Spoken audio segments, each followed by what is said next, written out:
ഇറാന്റെ സൈനിക കേന്ദ്രങ്ങൾ അതുപോലെ ആണവ കേന്ദ്രങ്ങളൊക്കെ തന്നെ ഇസ്രയേൽ ആക്രമിച്ചു എന്നുള്ളതാണ്. ഈ വാർത്തയുടെ കൂടുതൽ വിശദാംശങ്ങൾ നൽകാനായി പി ജെയിംസ് കൂടി നമുക്കൊപ്പം ചേരുകയാണ്. ജെയിംസ്, ഒരുപക്ഷെ ഈ ഇറാൻ ആകാശപാത അടച്ചു എന്നൊരു വാർത്ത കൂടി വരുന്നു. മാത്രമല്ല, ലണ്ടനിലേക്കൊക്കെ പോയ നമ്മുടെ വിമാനങ്ങൾ തിരിച്ചു വരുന്നു, പുതിയ ആകാശപാത വഴി സഞ്ചരിക്കേണ്ടി വരും എന്ന വാർത്ത കൂടി വരുന്നു. പല വിമാനങ്ങളും മടങ്ങി വരുന്നുണ്ട് എന്ന വാർത്ത ഡൽഹിയിൽ നിന്ന് ഷെയർ ചെയ്യുന്നു. അപ്പോൾ വിവരങ്ങൾ എന്തൊക്കെയാണ്? ഈ പ്രത്യേകിച്ച് ഇറാൻ്റെ ആണവ കേന്ദ്രങ്ങൾ ആക്രമിച്ചു എന്നുള്ളത് ഏറ്റവും ഗുരുതരമായ പ്രത്യാഘാതങ്ങൾ ഉണ്ടാക്കാൻ പറ്റുന്ന കാര്യമാണ്. ഇസ്രയേലിൻ്റെ നടപടി വലിയൊരു യുദ്ധം ക്ഷണിച്ചു വരുത്തുമെന്ന് പോലും സംശയമുണ്ട്. പറയൂ പി ജെയിംസ്. SKN, ഒരുപക്ഷെ നമ്മൾ ഇന്നലെ പറഞ്ഞത് ആ ഭയാശങ്കകൾ ഏതായാലും സംഭവിച്ചിരിക്കുന്നു. ഇസ്രായേൽ ഇറാന്റെ ഉള്ളിലേക്ക് കയറി ആക്രമണം നടത്തിയിരിക്കുകയാണ്. അപ്പോൾ ആ തരത്തിൽ കാര്യങ്ങൾ അതീവ രൂക്ഷമായിട്ട് പോയിരിക്കുന്നതെന്ന് മാത്രമല്ല, ആണവ കേന്ദ്രങ്ങൾ, നട്ടാൻസിലെ ആണവ കേന്ദ്രം കംപ്ലീറ്റ് തകർത്ത് കളഞ്ഞതായിട്ടാണ് റിപ്പോർട്ടുകൾ വരുന്നത്.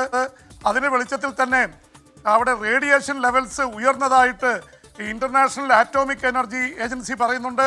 അവരതിൻ്റെ ടെസ്റ്റ് നടത്തിക്കൊണ്ടിരിക്കുകയാണ്.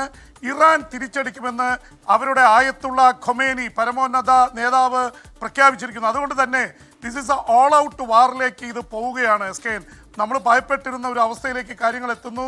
ഇറാനെ സംബന്ധിച്ചിടത്തോളം ഇനി വേറെ വഴിയില്ല. അവരുടെ ഉന്നത നേതാക്കൾ, സൈന്യത്തിൻ്റെ ചീഫ്, റവല്യൂഷണറി ഗാർഡ്സിൻ്റെ ചീഫ് ഹൊസൈനി അടക്കം പ്രമുഖ നേതാക്കളെയൊക്കെ വധിച്ചിരിക്കുന്നു. അവരുടെ ആണവ ശാസ്ത്രജ്ഞരുടെ കേന്ദ്രങ്ങൾ കൃത്യമായി ടാർഗറ്റ് ചെയ്ത് വധിച്ചിരിക്കുന്നു. അത്രയും ഇൻ്റലിജൻസ് വെച്ചാണ് അവർ ചെയ്തിരിക്കുന്ന. ആയത്തുള്ള ഖൊമേനി അടക്കമുള്ള നേതാക്കളൊക്കെ അണ്ടർഗ്രൗണ്ടിൽ പോയി എന്നുള്ള റിപ്പോർട്ടുകൾ പരക്കുന്നുണ്ട്.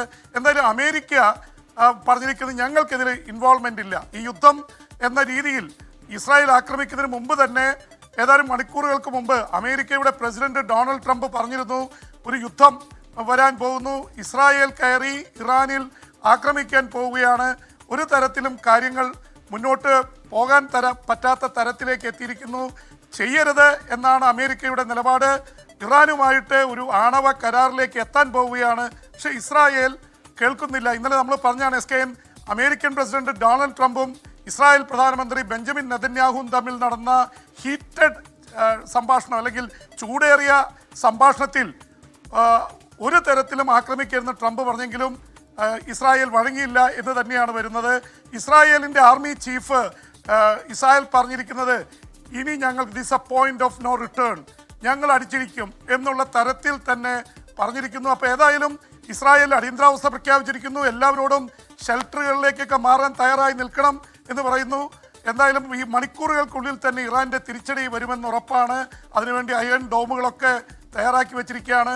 ഇന്ത്യ നമ്മുടെ പൗരന്മാരോട്, ഇസ്രായേലിലെ പൗരന്മാരോട് ഒരിക്കലും യാത്ര ചെയ്യരുത്, ഒരു തരത്തിലും യാത്ര ചെയ്യരുത് എന്ന് മാത്രമല്ല, ഏത് സമയവും ഈ സമയത്ത് ഇതിനെ നേരിടാൻ വേണ്ടിയുള്ള തരത്തിൽ ഷെൽട്ടറുകളിലേക്ക് ഓടിപ്പോകാൻ കഴിയുന്ന തരത്തിൽ റെഡിയായിരിക്കണം എന്ന് പറഞ്ഞിരിക്കുന്നു. അമേരിക്ക അവരുടെ ആൾക്കാരെ മുഴുവൻ, പൗരന്മാരെ ഇറാഖിൽ നിന്നടക്കം തിരിച്ചു കൊണ്ടുപോവുകയാണ്. SKN പറഞ്ഞ പോലെ ഇന്ത്യയുടെ വിമാനങ്ങളടക്കം ഇറാൻ്റെ പാതയിലൂടെ പോകുന്ന വിമാനങ്ങളൊക്കെ റൂട്ട് തിരിച്ചു വിട്ടിരിക്കുകയാണ്. പല വിമാനങ്ങളിലും മാറുന്നില്ല. ഇറാൻ ചെയ്തിരിക്കുന്ന അവരുടെ ആകാശപാത, എയർ റൂട്ട് അടച്ചിരിക്കുകയാണ്. ഒരു യുദ്ധത്തിന് മുൻപ് ചെയ്യുന്ന പല ക്രമങ്ങളിലൊന്നാണ്. അപ്പോൾ ഇറാൻ്റെ അടി വരുന്നു ഇസ്രായേൽ തടുക്കാനും. തീർച്ചയായിട്ടും ഇസ്രായേൽ പ്രധാനമന്ത്രി ബെഞ്ചമിൻ നെതന്യാഹു പറഞ്ഞൊരു കാര്യം വളരെ സീരിയസ് ആണ്. SKN, ഇത് തുടക്കം മാത്രമാണ്, ഇത് പെട്ടെന്ന് തീരുമെന്ന് പ്രതീക്ഷിക്കേണ്ട. ഒരുപക്ഷെ ഇസ്രായേൽ പ്രധാനമന്ത്രിയുടെ ആ വാണി ഈ യുദ്ധം നീണ്ടു നിൽക്കുമെന്ന് തന്നെയാണ്. ഇതിൻ്റെ പേരിൽ തന്നെ SKN, പെട്രോൾ ഡീസൽ വില അന്താരാഷ്ട്ര മാർക്കറ്റിൽ വല്ലാതെ കുതിച്ചുയർന്നിരിക്കുകയാണ്. ഇന്നലെ 4% കൂടിയത്. ഇന്ന് വലിയ രീതിയിൽ പെട്രോളിൻ്റെ വിലയും ഡീസലിൻ്റെ വിലയും കൂടിക്കൊണ്ടിരിക്കുന്നു. ഒരുപക്ഷെ ഇന്ത്യ അടക്കമുള്ള രാജ്യങ്ങൾ നേരിടാൻ പോകുന്നത്